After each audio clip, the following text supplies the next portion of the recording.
Welcome back, everyone. This For our fourth clinic of the night. Our featured speaker for this hour began her coaching journey in 2009 at Fort Hays State University. After a couple seasons in Hays, she joined her college coach staff, who at that time was at Nevada for 3 seasons, then moved to Kansas State for 3 seasons. In 2017, she got her first head coaching position, being named the new coach at the University of Missouri, Kansas City. She led the Kangaroos for 5 seasons. Her last year at UMKC went 23-9 and made the WNIT.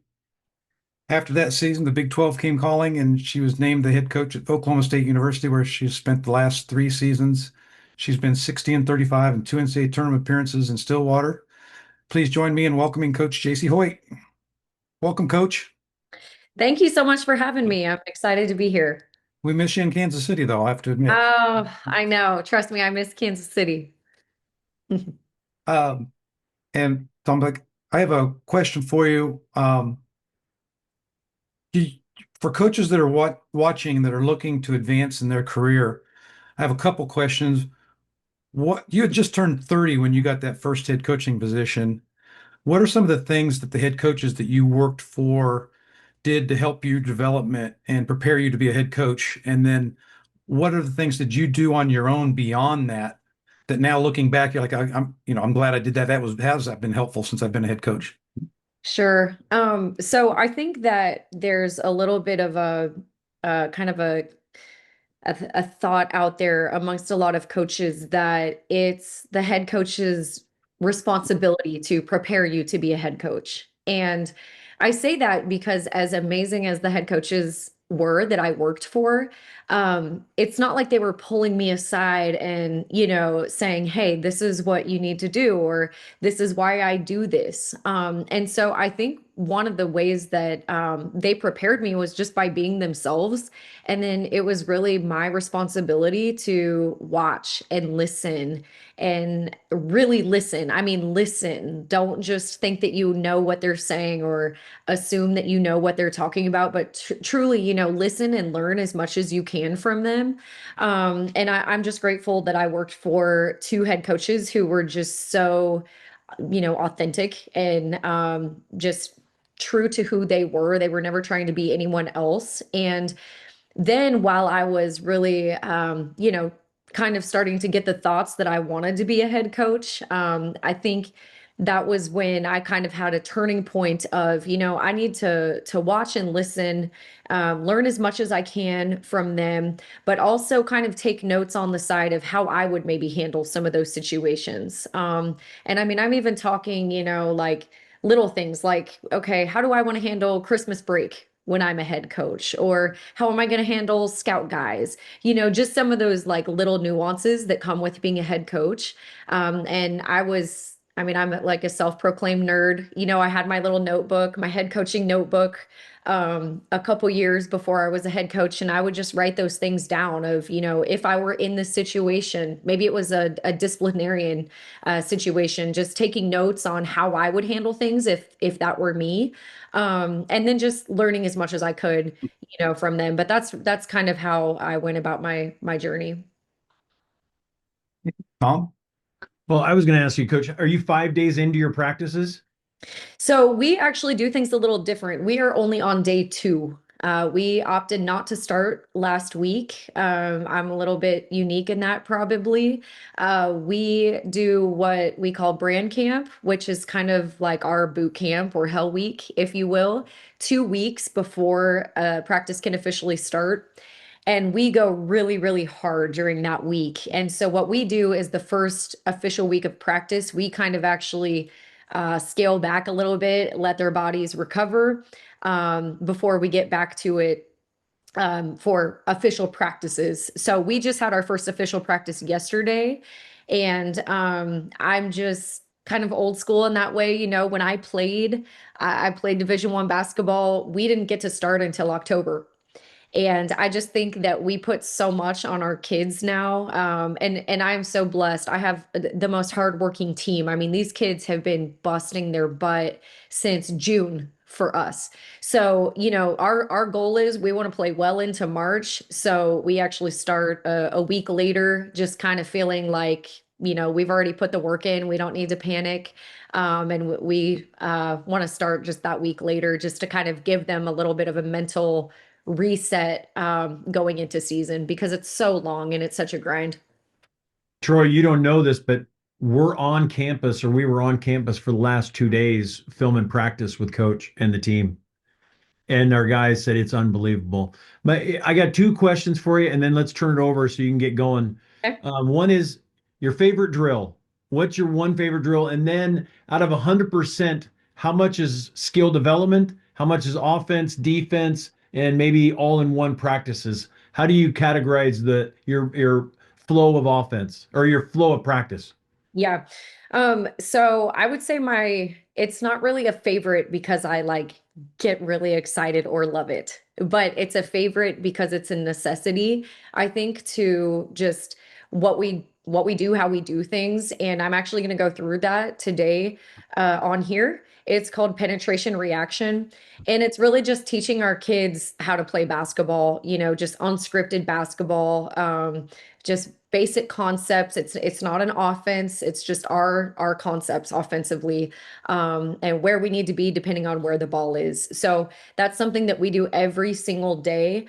And when I go back to some of our biggest wins or our best games, I can watch film and I see that we were just in penetration reaction the whole time. It wasn't us, necessarily running play calls or a set offense. So I actually get to show that. But then from a schematic standpoint, as far as practice goes, I learned the very, very hard way. You cannot skip steps, and fundamentals are so crucial to everything that we do. So we always start our practices just with, our basic ball handling, passing, those types of things. And then we kind of build up. So we typically start, we want to play fast at Oklahoma State. Okay. We really pride ourselves in that. So right after we work on our fundamentals, we get right to it. We want to get up and down, practice playing fast. And then we'll do that penetration reaction every single day that I'll go through on here. And then after that, we'll typically break down our offense and whatever, we're working on at that given time. Then we'll put it all together as a whole. And then we finish our practices with defense. And so we'll do, again, like our defensive fundamentals. So closeouts, you can't skip steps, like working on closeouts every single day. Old school zigzag drill, just the basic fundamental things that our defense requires. And then after we've broken things down, then we'll put it all together. And I think that no matter what your offense, or I'm sorry, whatever your practice looks like, whether you want to go, you say you're an offensive person or a defensive person, I think you can always emphasize whatever it is that you want. So maybe, you're going against each other and you're working on your offense and that, but you're still coaching defense. It can never stop. And so that's something that I think that we do a really good job of here. And we try and be strategic. We try and give coaches assignments on what they're supposed to be locked in on that day, and coaching our kids to a standard. Coach, we're going to turn it over to you. Thanks for Right. doing this. I look forward Awesome. to it. I'm excited. All right. We'll get going here. I've got my video coordinator giving up his night to do this for me. Okay, so first thing, obviously, we're just here to talk through our culture and our practice drills. I would say there is no doubt about it. Culture is my biggest strength. And we talked about, before I was very young when I became a Division I head coach. I was 30 years old, and there were a lot of things that maybe I didn't have a ton of experience in, but one thing that I can really hang my hat on is just an ability to create a really positive culture and a culture of buy-in. And that's been a really big separator for me. So I'll go through some of the things that we use within our culture to kind of help define things. And I'll start with our shot system. Okay, so we teach our kids this very, very early in the season. Like the first day that we do anything offensively, we start to talk about what good shots are for us and what bad shots are. Um, and I think that this is really good because, like we all have the players who, complain about us and say, well, she won't let me, or he won't let me take that shot, or coach is trying to keep me from my game. So this is one of the ways that I think we can prevent that and just really encourage them to find the best shot on the floor.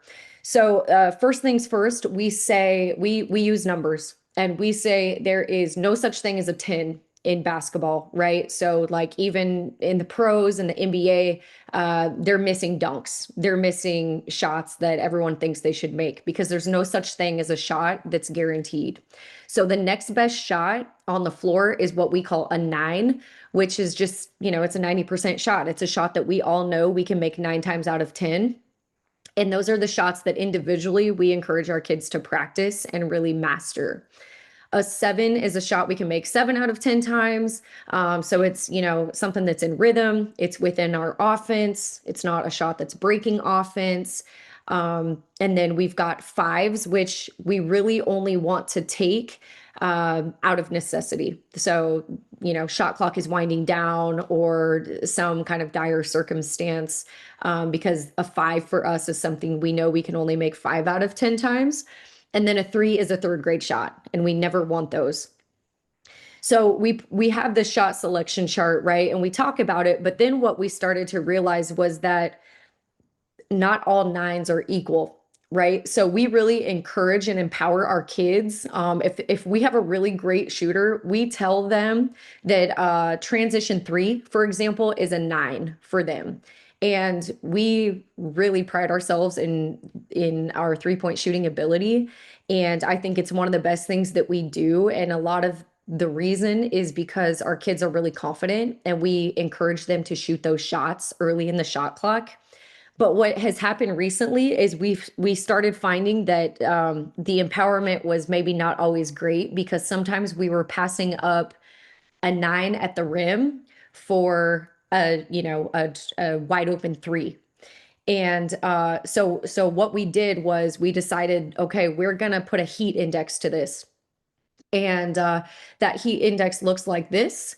So a red hot shot is that's the layup that I was just talking about, something that's as close to the rim as possible. And then those 3s, we would call that just hot on our heat index. And then warm, okay, that's okay. We don't really want it because we really want the hot or the red hot shot. And then cold and ice cold, obviously are, like 3s and 5s. We never want to take those. But this is just kind of another layer that we have used to really get our kids to understand what the best shot on the floor is. And so I've taken this verbiage and I've applied it throughout our practice plan. So I'll kind of talk about that as we get going, but just something to keep in mind is this heat index and our shot selection, because as I get through our drills, it'll make a little more sense. Okay, so just a few more kind of terminology pieces for us. So these are things that we just use very, very consistently on a daily basis in practice.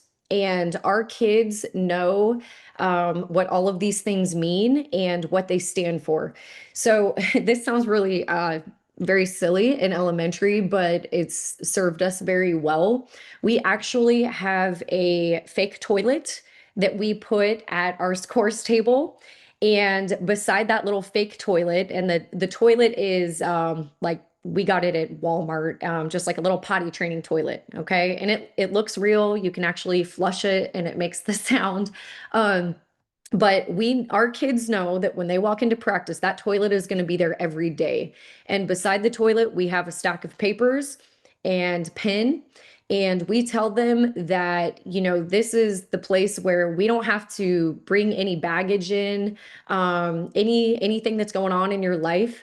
This is the place that you get to just do what you love to do and be with people that you love to be with, and you don't have to think about those things. So, I mean, we all know, just think of all the crazy, terrible things that have happened even in this last month. I mean, our kids are they're so bogged down by all the things that are going on personally or just, across our country. So this is just a really good way, I think, for our kids to kind of just be able to flush all the crap we tell them, like, don't bring that crap in here, right? So they can just flush it and not have to think about it. And it's just kind of a symbolic way of doing that. Because I think we all say it, but what we've done is we've really put like, a visual to it. The next thing that our kids understand every single day, as far as our standards go in practice, we say to them, no ABCD. And each letter stands for a word. So no ABCD means no avoiding. The A stands for avoid. The B stands for blame. The C stands for complain. And the D stands for defend. So avoiding, obviously, just, the kids who you're trying to coach them and they're avoidant. They don't want to hear it. They kind of act maybe like they don't hear you. Blaming, obviously, just blaming other people for their shortcomings. Complaining, certainly don't want any of that. And then just defensive, right? Getting defensive, making up excuses. So this is something that our kids just know they can't do. But if they do start to do any of these things, then that's what we say. We even say that to each other as staff members, like if one of us kind of starts venting or whatever, like, hey, no ABCD. So that's something that's been good for us and our culture. And then the last thing is E plus R equals O. This was not something I came up with. This is very known across, many platforms, but the E stands for event, the R stands for response, and the O stands for outcome. So what we focus on a daily basis, whether that's in practice, in games, in life, is we really want to master our R. So we want to master our response. So no matter what the event is, good, bad, we always want to respond in the way that's going to give us the outcome that we want. So we'll, for example, talk about, our mistake response. So if I turn the ball over, that's the event. The R is my response. Am I going to, mope and pout, or am I going to get my butt back on defense and make a play? Because that outcome is going to look very, very different depending on my response. So those are just a few terms that have served us very well and that we use throughout the year. Okay, Psycho Board. So this is another thing that we have started to use now that we are into official practices. And our Psycho Board is just simply the board where we track the things that we want to be psycho about. So, we just started practice, and right now I'm really big on us talking and staying connected. And, if I yell something out, I expect our players to echo it. And then urgency to get to spots. So that's very important to me. I want things in practice to be very businesslike and purposeful. So having urgency to get to spots. So let's say, Mari is the top name on the board. If she does not echo or talk, which is a problem because she's a point guard, she's going to get a mark in that area. And then defensively, which is a big focus for us right now, we have identified these three things: ball pressure, denying with our outside hand, and no middle. So those are just three staples defensively for us right now that we want to be absolutely psycho about. So if anyone gets beat middle, for example, we're just yelling their name and no middle, and we've got a manager who's over there tracking, giving a mark to whatever player got beat middle. So this is something I'm really excited about. It's the first time that we've done it, but I think it just gives a really crystal clear picture to our players what we're emphasizing, and it's going to change constantly, right? So if turnovers are a problem or anything else becomes problematic for us that we feel like we need to clean up and lock in on, we will put that at the top of our psycho board, and then our kids are all on the same page of what we are really trying to emphasize at that given time.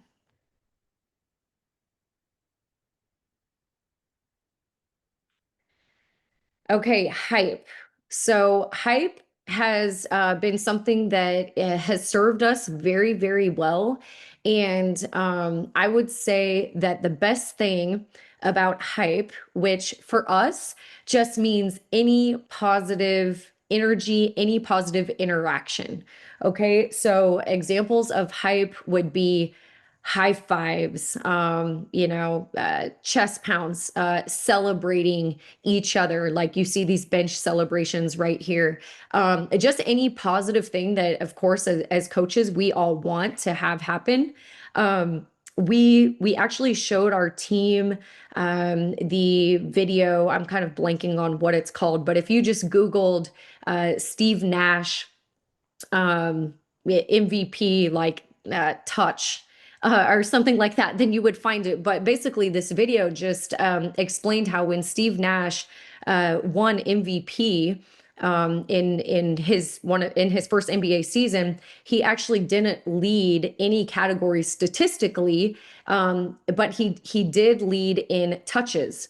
And so it was, he actually had a personal tracker assigned to him who would track every single positive touch that he had with his teammates and coaches. And it was incredible. So that's just an example for us of hype, just making sure that we are so connected. We always want to be the most connected team. And then where this has really saved us is when you have those players who are on the bench, who maybe don't have a very big role from a playing standpoint, it really keeps them engaged and locked in. So what we do is every game we talk about, we want to win the hype battle. And there are two boards that we give them feedback on every single time out. Number one, rebounding, because if we want to play fast, we know we have to rebound. So every single timeout, we're giving them what the rebound count is or what the rebound war is. And then the other one is our hype points. Do we have more hype points than the other team? And if the other team is, more connected than us or having more celebrations or those sorts of things, that's a real problem for us. And I feel like because of our talent level, if we are the most connected team and the most, locked in and giving energy to each other, we're going to win the game. So I think everyone probably understands what hype is. It's important to note that we do take points away for negative hype. So if someone has bad body language or is pouting, that's actually or someone maybe reacts very poorly to a bad call, that's a negative hype point. So as a team, every game we want to win the hype battle as a team, and then we also keep track of points individually. And that's why it can save you for buy-in and culture for those players who aren't really seeing the floor, because they can still earn hype points on the bench. So after each game, what we do is, I kind of give my little post-game speech, and then all of our kids know it's time to announce the hype team. They all, do their little clap.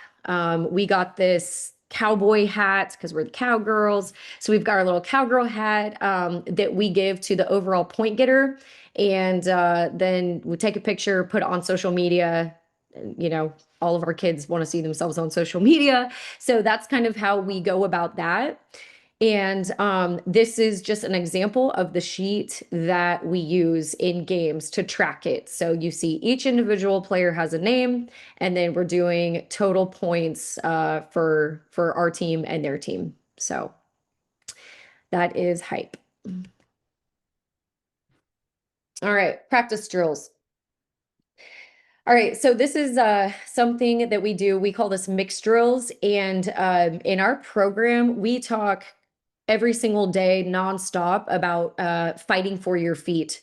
So maybe you've heard, be organized on the catch, having your feet organized or whatever however you say it. We say you want to fight for your feet. So while the ball is in flight, we always want to catch, having our feet completely organized, and we are ready to shoot the ball, pass the ball, dribble the ball.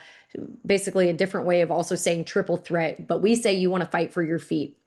And when you fight for your feet, it's going to help you get your shot off quicker, help with decision making. So we fight for our feet on every pass, but this drill that you're about to watch is our way of teaching our kids to fight for their feet while the ball is in their hands. So right here, we just have 4 players that are lined up, and then you'll notice they're hopping. So we'll say, okay, you're going to take, I think they're going 3 times. And we'll tell them, okay, 3 hops, and then they have to fight for their feet, get their feet organized on the last one to shoot it. Right here, we would yell out, okay, hip turn. So they're just hopping, they're turning their hips, and then they have to fight to get their feet all the way back around and be square on their shot. So this is them just doing hip flips. And what we typically do is we'll go like 4 minutes of mixed drills. So here we go pound, pound, or I'm sorry, we go between, between. Okay. And a lot of times I'll let the players decide what they want. So I'll just call their name and they'll say between, between, or between cross, or, between behind. We let them mix it up, but that's just a simple way for us to get our kids fighting for their feet and make it a little bit fun for them. All right, Hutch transition. This is a transition drill that we do for offense. And what we do is we divide them into teams. We split down the midline, and each team is supposed to stay on each player is supposed to stay on their side of the floor. I'm going to have to talk through this as I play it, but you're going to have 2 lines that need to be in bounds, and a person starts with the ball at both ends. So remember, we talked about the shot chart. Right here, I would say Hutch transition, and we are hunting the red hot 9s. So red hot 9s for us are layups.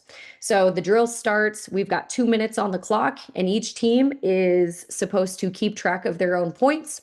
So here we go. The drill has started. We're passing, pass ahead, bounce pass, finish. The passer becomes the rebounder. Then they get the ball out of the net. Then they're bringing it back. Pass, pass back, spray ahead, bounce. Passer chases. And this is just, I love this drill because you're able to get a lot of shots up in a short amount of time and just maximize court space and time. So we would do that for 2 minutes, and then they would yell out who the winner was. Then next up, I would say, okay, now we're just hunting the hot 9. So everyone knows what their 9 is. Maybe it's a transition 3. Maybe they still have to get all the way to the rim because they're a post player and don't really have much of a shot bag. Or they have to communicate if they want a pull up. So right here starts just the same. This is a post that you're watching, so she's still just going to get a layup. Okay, now we have a guard outletting it. Okay, she wanted a 3. 3s are worth 2 points. So everything except for 3s are worth 1 point. 3s are worth 2. They would all be counting, keeping track. Something that will happen in this is maybe the shot is kind of a bad miss and it bounces out past the first passer. In that case, we tell our kids we never ever want to pass backwards in transition. So they should just go ahead and keep their dribble and pass on. That's called Hutch transition. Okay, advantage offense breakdown. So I'm just really big in wanting to score, play small games and being able to score against disadvantaged defense. So we want to play really fast. We want to create a lot of turnovers. We want to run off of missed shots, misses or makes. And so because of the way that we want to play, we get a lot of these situations. And we just want our kids to know how to score against them. So right here, we have a 3-on-3 situation. And we train our kids to know what they are supposed to do. For every action, there's a reaction. Okay, so the coach starts with a pass here. And we call what she just did a go catch, meaning we don't want to catch and let them get set. We want to go and get downhill. Okay, so here what we do is we've got 3 defenders out. These are practice guys, and we tell them, hey, we want you to make a different decision. every single time. Okay. So on every drive, we know that we should always have a 45 cut, and we should always have a drift in the weak side corner. Okay. So here you see the 45 happening, you see the drift, but no one helped over. So she's going to go score it. Same thing, go catch.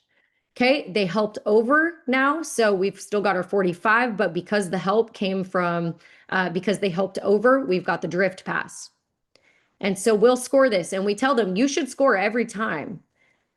Okay, go catch, all right, and there you've got the 45.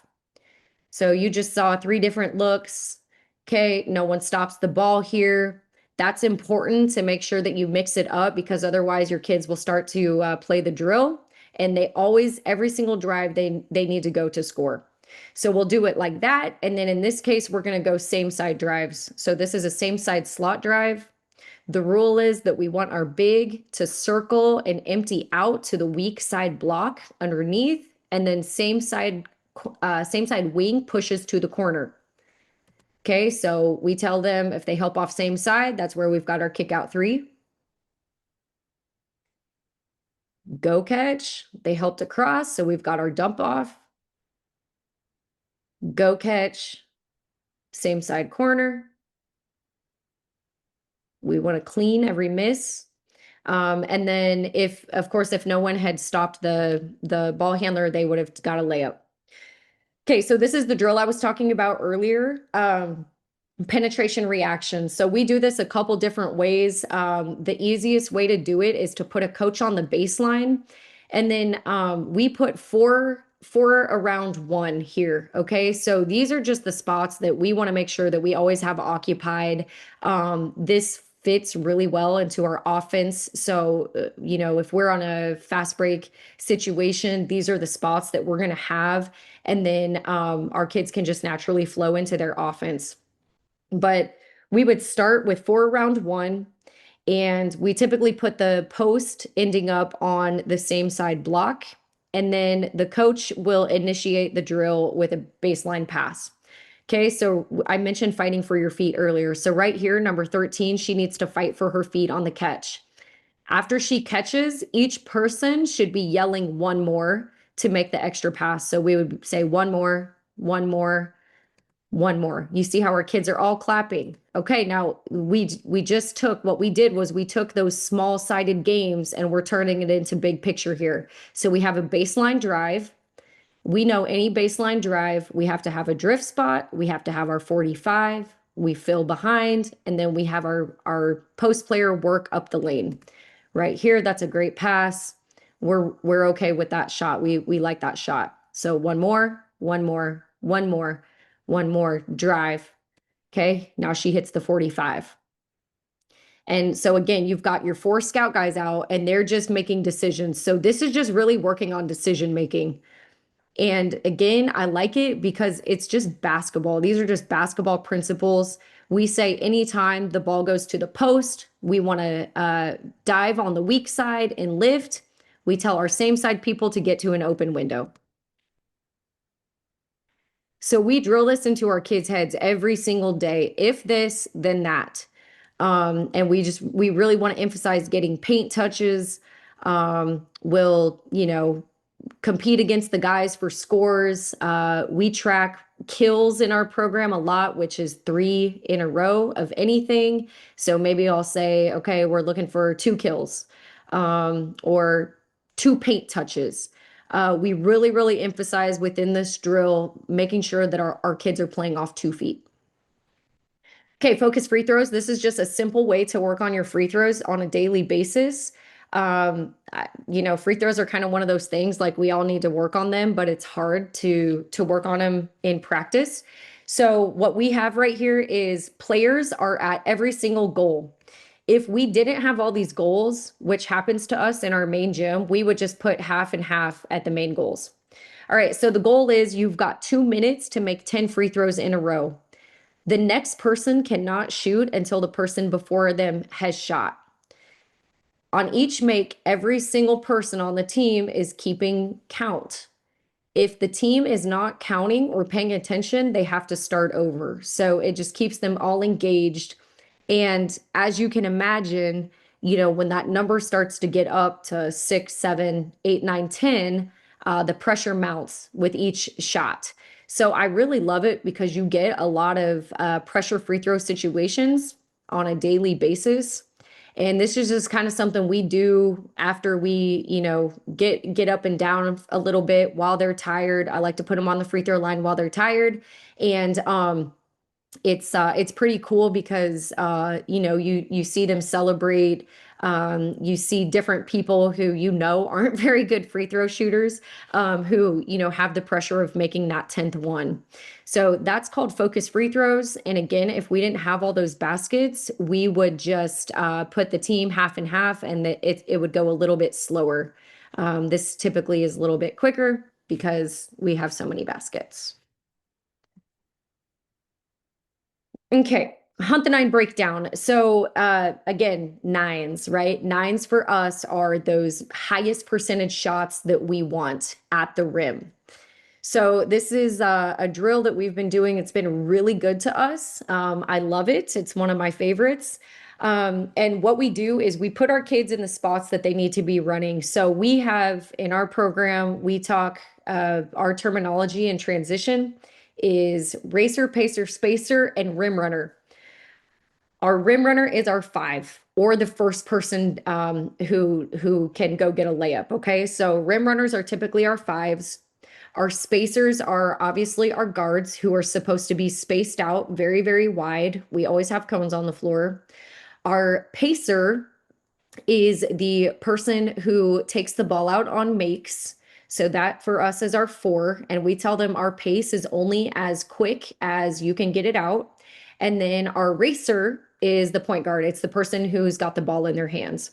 So we put them in their spots. And then you'll see that we have scout guys out. And what we do is we manipulate where the guys are. Okay. So maybe, let's see where we go here. Okay. So our spacer, you see this is a spray pass. That's just a pass ahead for a layup. So in that case, our scout guy was the person who was trailing. I'm going to take this back. Okay, so you can see at the bottom of the screen here, 00, he's the guy who we're saying is lagging behind. So we tell our guards, you want to win your race. We want to play fast, so we spray ahead. Okay, so then what we do is after we've identified the 9, then we just get right into our transition defense. And we just put our transition defensive principles in, so we're definitely still working on that, but it's just a really good way to get 2 things in at once. So after we would go offense and defense, we would reset it just like this. Okay. And then as for the 5-man defender, sometimes we'll tell them to just go wait.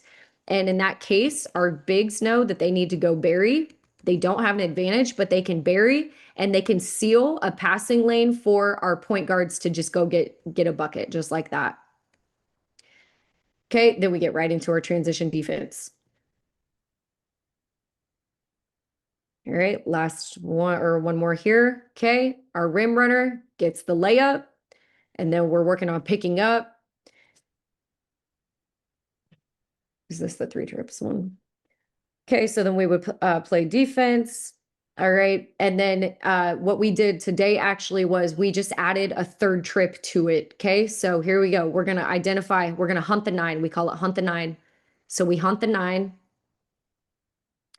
Now we're working on transition defense, getting matched. Still have a lot of work to do on that, but it's pretty good. Loading help side. Okay, so we're gonna play defense here. Okay, and then boom, we're off to the races again. So now we want to hunt the 9 again. Okay, our kid takes it coast to coast.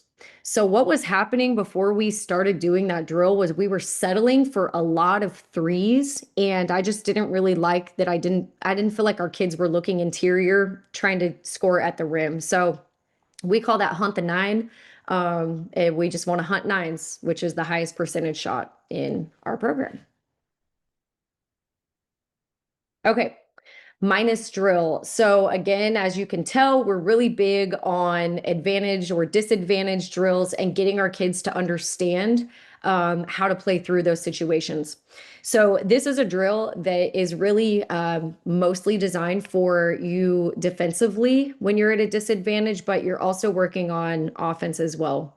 So you would have your team split into 2 teams, and we would decide how long we wanted to go of each. So maybe you could do this for, 3 minutes on offense, 3 minutes on defense. We've got 4 players and 4 offensive players and 4 defenders. And it starts with a coach underneath the basket, a 12-second shot clock. Okay. So the coach starts the drill by passing out. And then at that point in time, the offense is just passing the ball around. You would want to get into your defensive principles here, so at this point, this is from last season, we were more gap, so we're not really out in the passing lanes, we're just in our gaps. Okay, and about 5 to 7 seconds into the shot clock, a coach would call the name of a defensive player, and that defensive player then has to sprint to half court, touch the cone, and then sprint back. So boom, all of a sudden your defenders are forced to talk, to help, to rotate, and to scramble. Okay, so let's see, offense gets the ball, so they would have got a point for an offensive rebound. Scoring is done by, if the offense actually scores it, they get a point, or if they get an offensive rebound. Defense gets to score if they get a stop. Okay, so that's how the scoring would be. I'll just let this play here. So we've got our 4, 4 and 4. Coach starts. Okay, boom. You're working the ball around. Offense can dribble, they can cut, they can do all kinds of things. Okay, so there you go. Offense would have got a point there.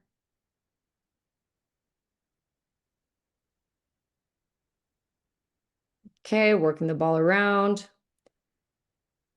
Working the ball around. Okay, name is called. Boom, they're in a situation where maybe they have a cover 2 on the back. Okay, it's going to happen where they leave the ball, which they should never do. Okay, this is really good. They force them to play for a while in the shot clock, and they actually get a steal out of that one. So the defense would have got the point there.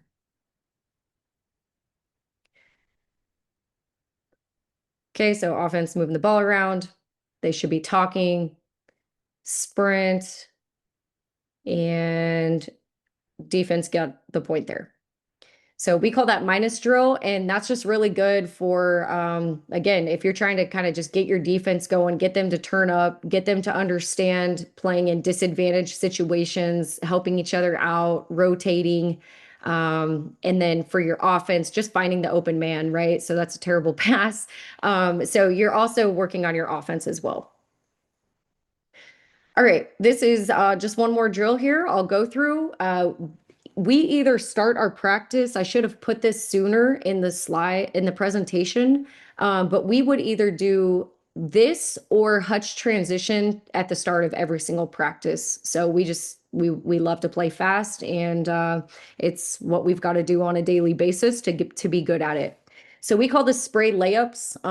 A spray pass for us is any advance ahead. So maybe you call it like a pitch ahead. We call it a spray. Okay. So if our kids are racing the ball up in transition and someone is ahead of them, we would yell spray, spray, spray. And they know that that means they're supposed to spray ahead. So everyone is on a team here, all working together. There's 2 minutes on the clock. And typically the goal for this drill is either 22 absolutely perfect makes, meaning no travels, no missed layups, no bobbles. Or sometimes I really want our kids to just turn up and play as fast as they can and play through mistakes. And so in that case, I might tell them we're playing as fast as we can and we're going for 24 or 25 makes. Okay. So the drill starts, you've got 2 people across from each other. The coach will start by throwing it up. The outlet person, banana cuts in. The weak side person is spraying. Okay, we're really big on taking peeks in our outlets. So we want our butt to the sideline, take a peek, survey the floor, and then banana cut in, spray. The person who makes the spray pass is the rebounder. They have to sprint. That's another hard part of this drill is you're going to get kids who struggle to get that rebound right there without letting the ball hit the floor. The rebounder knows that they cannot let the ball hit the floor. So we want to rebound clean, outlet clean, spray. Rebound clean, outlet clean, and spray. I'll just take this back just a little bit more so you can kind of get the hang of it. Okay, rebound clean, outlet, banana cut, spray. We never want the ball to hit the floor in this drill. So that's all I've got. I'm happy to answer any questions. I did want to put this QR code up. I encourage you to utilize it. We have a monthly coaching newsletter in our program where we give out drills or motivational concepts and just information about our program in general. So you can use this QR code to get signed up for that monthly newsletter. Coach, one question that came up on the hype Yeah. chart. Who does that? Who's the one keeping track? So we typically, this is important. That's a great question. We assign one person to keep track every game. And that could be a manager. We've had different people. We've had different assistant coaches. We've had managers. We've had GAs. Full transparency, sometimes we've come into a timeout and they say, oh, we're winning hype, 5-7. And I'm like, bull crap. No, we're not. We're losing, or we have no energy. So like you really have to train that person to make sure that they are clearly understanding what you want to count as hype or not count. And they have to have good feel, right? Like don't tell me we're winning hype when we're getting our butts kicked right now. It's not some like lovey-dovey thing, it's got to be real. So I would assign a very trusted, manager or something like that to keep track for you. So when you come to Ames, you wouldn't let me do the hype chart? No, you don't get to do hype names. Oh, that's too bad. Hey, we got a couple questions. One is Jeff. I think I need more to help on this one question. Cowgirl terminology. I don't know what else he's asking, but that's the one question first before the other one. Okay. The other one is what do you establish? What led you to establish the culture in this way with the shot terminology, etc.? Oh yeah.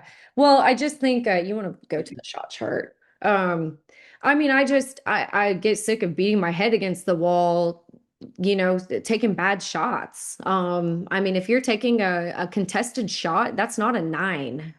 That's more like a 5. So I've just felt like it really helps our kids to understand what a good shot, what a bad shot is. Like I said earlier, you can't like kids now, you can't be like, that's a terrible shot. I mean, it is, but like they get so in their feelings when you say things like that. So we want everyone on the floor to know what we're hunting, which is 9s and then 7s.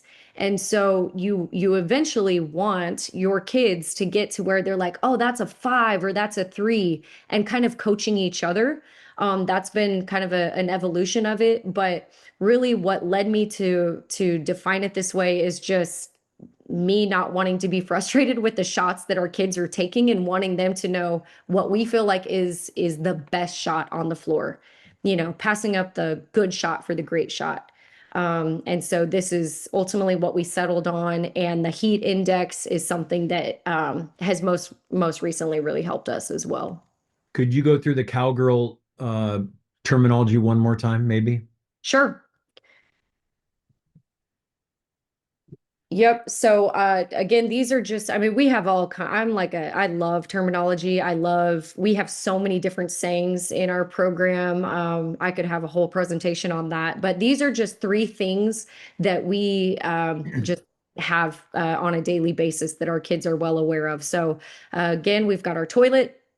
And that toilet is just the symbol for we are not bringing our baggage into practice.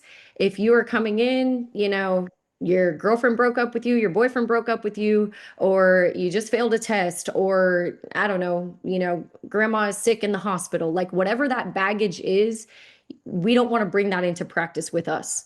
So you would go write that down, flush it. I tell our kids, we don't look at the paper, we don't look at what you write. I have accidentally seen some things that they write, and it's honestly like the dumbest stuff that you're just like, oh my gosh, it's a good reminder that the things that bother them are so insignificant and really stupid, but that it bothers them. So it's just their way of getting that off their chest and, being free on the court. No ABCD. That means we don't avoid, we don't blame, we don't complain, and we don't get defensive. So those are the letters and what they stand for. And we just want to say like, hey, no ABCD, get better. I don't care why you weren't in help at the right time. I don't care if she got in your way. No ABCD, just get better. And then E plus R equals O. The E is for event, the R is for response, and the O is for outcome. So we really, really obsess over our R. How do we want to respond in every situation? If we're in Ames, because that's a great example with an incredible crowd, and they go on a 9-0 run, and I call a timeout. Okay, they went on their run. How are we going to respond? How are we going to respond? We're just constantly talking about our whether that's in practice or games or in life. Coach, this has been unbelievable. Troy, anything you want to add before we end this? No, I just want to thank Coach for being on and spending some time with us tonight. Fantastic job. I can't wait to see the footage from the last 2 days of practice. The staff said it was unbelievable. So I think we're in a good place. Thanks for doing this. And we will ask you again to go through some more of your cowgirl terminology. Sure. Yes. Well, thank you so much for having me. And I hope people sign up for the newsletter. And if anyone out there ever wants to come to a game or a practice, high school coaches have my heart. My mom is a longtime high school coach. And we are more than happy to be of assistance to anyone who we might be able to help. So just thank you for having me. This has been great. Thank you very much. Have a great night.